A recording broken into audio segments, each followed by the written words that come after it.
موجود تھے، اور دوسری طرف شام کے اندر حضرت امیر معاویہ رضی اللہ تعالی عنہ کا بیٹا یزید بھی موجود تھا، اور مدینے کے اندر حضرت حسین رضی اللہ تعالی عنہ موجود تھے۔ جس وقت یہ واقعہ پیش آیا، جس وقت امیر معاویہ اس دنیا سے چلے گئے، تو شام کے اندر جو مسلمان تھے ان شام کے مسلمانوں نے یزید کے ہاتھ پر بیعت کر لی۔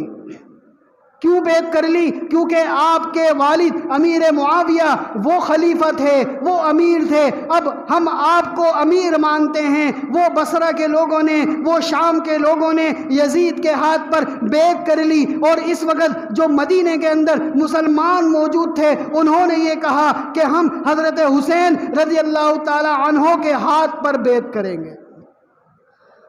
تو یہاں پر دو گروہ بن گئے، ایک یزید کی شکل میں، دوسرا حضرت حسین رضی اللہ تعالی عنہ کی شکل میں۔ جب دو گروہ بن گئے، یہی یہودی جو بصرہ سے آئے تھے، یہی یہودی جو کوفہ سے آئے تھے، وہ حضرت حسین رضی اللہ تعالی عنہ کے قتل کرنے کے منصوبے بنانے لگے، قتل کرنے کے منصوبے بنانے لگے۔ اس وقت اتنا منصوبہ سخت کیا کہ کسی طریقے سے حضرت حسین رضی اللہ عنہ کو ہم شہید کر سکیں، قتل کر سکیں۔ کیسی پلاننگ کی، کیسی منصوبہ بندی کی کہ حضرت حسین رضی اللہ تعالی عنہ جو کہ جلیل القدر صحابی ہیں، جو کہ نواسہ رسول ہیں، جو کہ جنت میں جنتی نوجوانوں کے سردار ہیں، جو کہ پیارے لاڈلے نواسے ہیں، وہ یہ کہنے لگے آج امت کا یہ حال ہے، آج امت کا یہ حال ہے کہ آج اس امت کے اندر جھوٹ آ رہا ہے، آج اس امت کے اندر چوری آ رہی ہے، آج اس امت کے اندر شرابیں آ رہی ہیں، آج اس امت کے اندر سود آ رہا ہے، آج اس امت کو نمازوں کی فکر ضائع کر رہے ہیں، آج اس امت کو نمازوں کی فکر نہیں، آج اس امت کو قرآن کی فکر نہیں، آج اس امت کو حلال حرام کی تمیز نہیں، آج یہ امت میرے نانا کے دین سے دور ہوتی چلی جا رہی ہے۔ آج اس امت کو کسی کی قربانی کی ضرورت ہے۔ حضرت حسین رضی اللہ تعالی عنہ نے اس آپس کی نا اتفاقی کو دور کرنے کے لیے یزید سے بات کرنے کی پیشکش کی کہ میں آپ سے بات کرنا چاہتا ہوں، میں آپ سے ملنا چاہتا ہوں، میں آپ سے بات کر کے اس امت کو ایک کرنا چاہتا ہوں، میں آپ سے بات کر کے اس امت کو واپس اسی نانا کے دین پر لانا چاہتا ہوں، میں آپ سے بات کر کے اس امت کی فکر کو اجاگر کرنا چاہتا ہوں۔ یزید نے اس وقت جو ابن زیاد تھا، دو شمر تھا، ابن زیاد جو گورنر تھا کوفہ کا، جو گورنر تھا عراق کا، اس کو یہ کہا ٹھیک ہے ہم ان سے بات کرنے کے لیے تیار ہیں، یہاں پر خط آتا ہے کہ آ جائیے، ہم آپ کو دعوت دیتے ہیں، ہم آپ کو دعوت دیتے ہیں، ہم اس فکر کے لیے بیٹھیں گے۔ یہاں پر خط آتا ہے، یہاں پر جب خط آتا ہے حضرت حسین رضی اللہ تعالی عنہ مشورہ کرتے ہیں۔ اس وقت کے جو صحابی موجود تھے، اس وقت کے جو مسلمان مدینے میں موجود تھے، ان سے مشورہ ہوا، انہوں نے یہ کہا کہ پہلے آپ مت جائیں، پہلے اپنے بھائی کو بھیجیں، اگر یہ وہاں جانے کے بعد آپ کو خط بھیجے تو آپ جانا، ورنہ نہیں جانا، کیونکہ ہمیں ان کوفہ والوں پر اعتماد نہیں ہے، ان کوفہ والوں پر اعتماد نہیں ہے۔ یہی وہ کوفیین ہیں، یہی وہ کوفہ کے یہودی ہیں جنہوں نے حضرت عمر فاروق رضی اللہ تعالی عنہ کو شہید کیا، یہی وہ کوفہ کے یہودی ہیں جنہوں نے حضرت عثمان رضی اللہ تعالی عنہ کو شہید کیا، یہی کوفہ کے یہودی ہیں جنہوں نے حضرت علی رضی اللہ تعالی عنہ کو شہید کیا، یہی کوفہ کے یہودی ہیں جنہوں نے آپ کے بڑے بھائی حضرت حسن رضی اللہ تعالی عنہ کو زہر دیا۔ تو ہمیں ان پر اعتماد نہیں ہے، آپ کی فکر ہے کہ یہ امت ایک ہو جائے، ٹھیک ہی ان کو بھیج دیں۔ آپ نے اپنے پر گئے، انہوں نے خوب ان کی مہمان نوازی کی، خوب مہمان نوازی کی، واپسی ایک خط بھیجا حضرت حسین رضی اللہ تعالی عنہ کے نام کہ یہاں پر سارے حالات ٹھیک ہیں، واقعی یہ لوگ بڑے اچھے ہیں، مہمانداری کرتے ہیں اور مجھے بڑا اچھا رکھا ہوا ہے۔ یہاں پر حضرت حسین رضی اللہ تعالی عنہ کو خط ملا، جیسے ہی خط ملا انہوں نے تیاری کی، جیسے ہی خط ملا انہوں نے تیاری کی کہ اب ہم چلتے ہیں وہاں پر جا کر ہم اپنے بھائی سے بھی ملیں گے اور مسلمانوں کا یہ جو مسئلہ ہے اس کو بھی ختم کریں گے۔ انہوں نے اپنے ساتھ اپنے گھر والوں کو بھی لیا، انہوں نے اپنے ساتھ اپنے گھر والوں کو بھی لیا، اپنے بیٹوں کو بھی لیا، علی اصغر کو بھی لیا جو چھوٹے ہیں، علی اکبر کو بھی لیا جو بڑے ہیں، اپنی بیٹی زینب کو بھی لیا، اپنی دوسری بیٹیوں کو بھی لیا اور لے کر وہاں سے چل دیے۔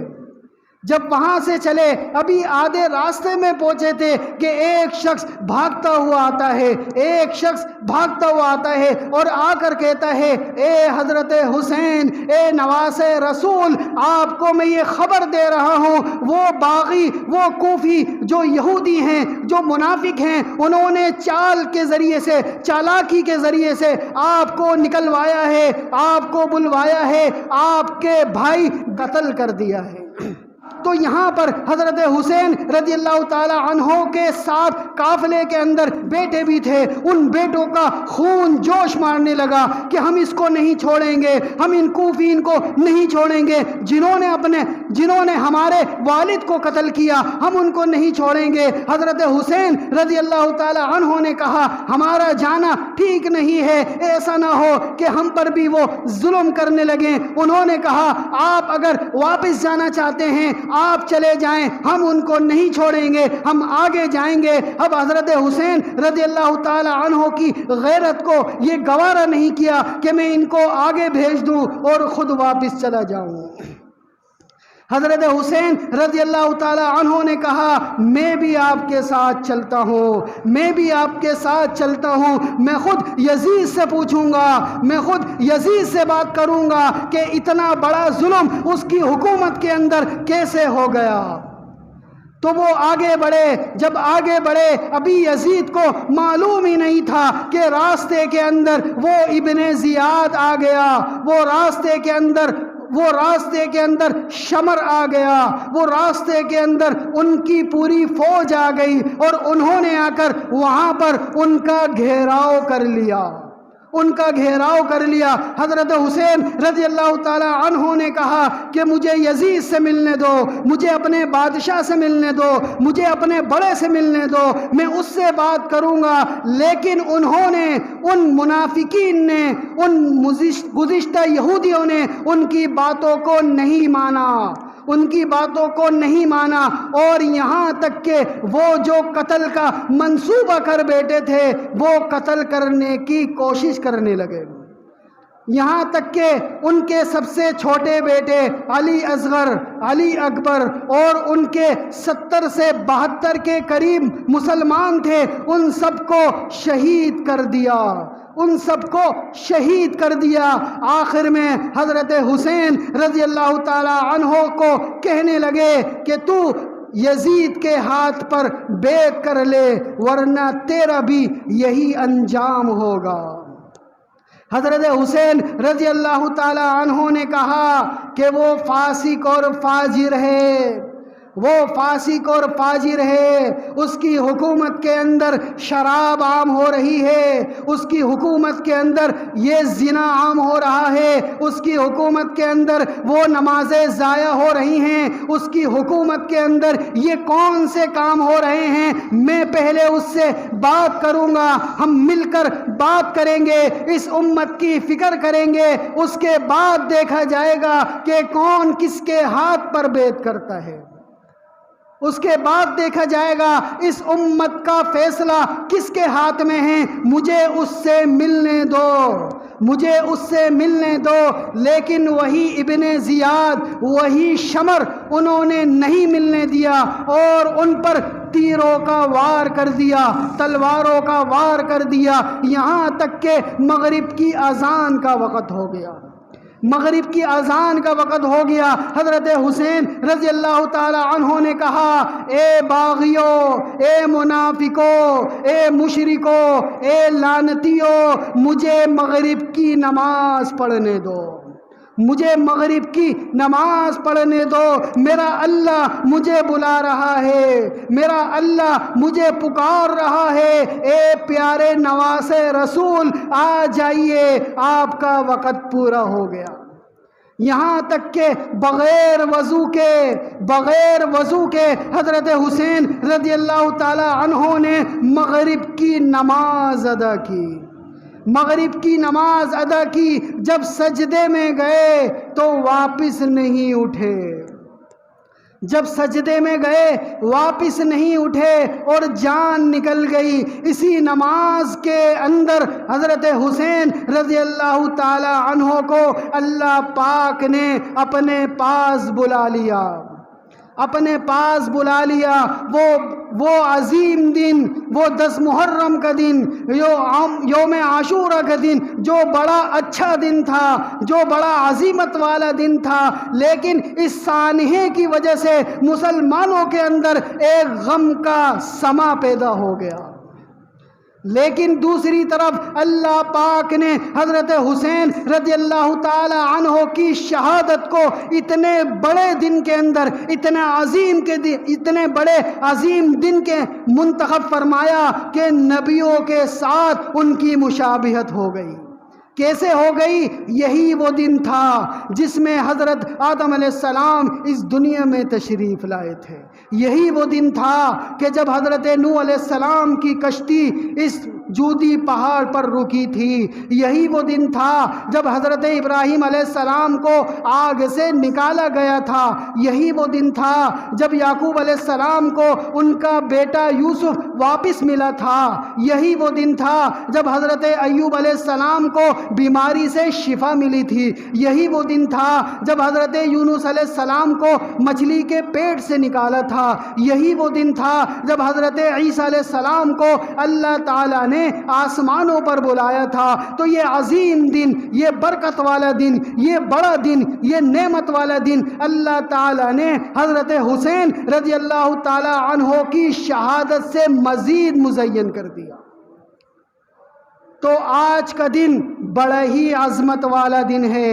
آج کا دن روزے رکھنے کا دن ہے، آج کا دن عبادت کا دن ہے، آج کا دن توبہ استغفار کا دن ہے، آج کا دن اللہ سے معافی مانگنے کا دن ہے، آج کا دن اللہ سے اپنے گناہوں کو دھلوانے کا دن ہے، آج کا دن اپنی زندگی سے توبہ کرنے کا دن ہے۔ تو کیوں نہ ہم بھی آج کے دن اللہ سے توبہ کریں۔ اسی طرح میرے عزیزو، آخری بات، وہ جو قیامت آئے گی، وہ جو قیامت آئے گی اس دنیا کے اندر، ایک دن قیامت کا ہوگا۔ ایک مرتبہ صحابہ نے پوچھا، اے اللہ کے رسول قیامت کب آئے گی؟ اللہ کے رسول صلی اللہ علیہ وسلم نے فرمایا اللہ اور اس کا رسول ہی جانتا ہے کہ کب آئے گی۔ پھر فرمایا کوئی نشانی ہی بتا دیں۔ آپ علیہ الصلوۃ والسلام نے ارشاد فرمایا کہ 10 محرم کا دن ہوگا، 10 محرم کا دن ہوگا اور جمعے کا دن ہوگا۔ 10 محرم کا دن ہوگا، جمعے کا دن ہوگا، جس دن یہ سورج اپنی اصل اڑان بھول جائے گا، جس دن یہ آسمان بھاگنے لگ جائیں گے، جس دن یہ پہاڑ چلنے لگ جائیں گے، جس دن یہ سمندر باہر آنے لگ جائے گا، جس دن یہ زمین ہلنے لگ جائے گی، جس دن یہ سب کچھ دھرم بھرم ہو جائے گا، وہ دن کون سا ہوگا؟ وہ مہینہ کون سا ہوگا؟ وہ 10 محرم کا دن ہوگا، جمعے کا دن ہوگا۔ تو آج یہ دونوں دن مل گئے، آج جمعہ بھی ہے، 10 محرم بھی ہے۔ آج سے کئی سال پہلے 10 محرم کا دن جمعے کے دن آیا تھا، آج سے کئی سال پہلے 10 محرم جمعے کے دن آیا تھا، کئی سال بعد آج آیا ہے۔ اب نہ جانے کتنے سال بعد دوبارہ یہ دونوں جمع ہوں۔ ایک وقت آئے گا یہ دونوں جمع ہوں گے اور قیامت آئے گی۔ تو سب توبہ کرتے ہیں، اپنی پچھلی زندگی پر توبہ کرتے ہیں۔ اللہ تعالیٰ نے ہمیں یہ ٹائم دیا ہوا ہے، یہ وقت دیا ہوا ہے، یہ سانسیں دی ہوئی ہیں، یہ بڑی ہی قیمتی سانسیں ہیں۔ یہ زندگی بڑی ہی قیمتی ہے۔ آج سے 1 سال پہلے 10 محرم کو ہمارے عزیز و اقارب میں سے، رشتہ داروں میں سے، پڑوسیوں میں سے، مسلمانوں میں سے کتنے ہی مسلمان دنیا میں تھے، آج نہیں ہے، آج نہیں ہے۔ پتہ نہیں اگلا سال ہماری زندگی میں 10 محرم لکھا ہے یا نہیں لکھا۔ تو اس 10 محرم کی قدر کریں، اس 10 محرم کی قدر کریں۔ سب سے پہلے گناہوں پر توبہ کریں، سب سے پہلے توبہ کریں۔ دوسرے نمبر پر نمازوں کا اہتمام کریں، جان بوجھ کر کوئی نماز نہ چھوڑیں۔ تیسرے نمبر پر روزانہ قرآن کریم کی تلاوت کریں۔ چوتھے نمبر پر آپ علیہ الصلاۃ والسلام پر درود بھیجیں، آپ علیہ الصلاۃ والسلام کی سنت کے مطابق زندگی گزارنے کی کوشش کریں۔ اور 5ویں نمبر پر رات کو سونے سے پہلے باوضو ہو کر سوئیں اور آخری لفظ اپنی زبان سے صلی اللہ علیہ وسلم کہیں اور سو جائیں۔ تو سب کوشش کریں گے نا انشاءاللہ۔ اللہ تعالیٰ جو کچھ کہا گیا سنا گیا، اس میں جو کمی کوتاہی رہ گئی ہو، اپنے رحم و کرم سے اس کو دور فرمائے اور عمل کرنے کی توفیق عطا فرمائے۔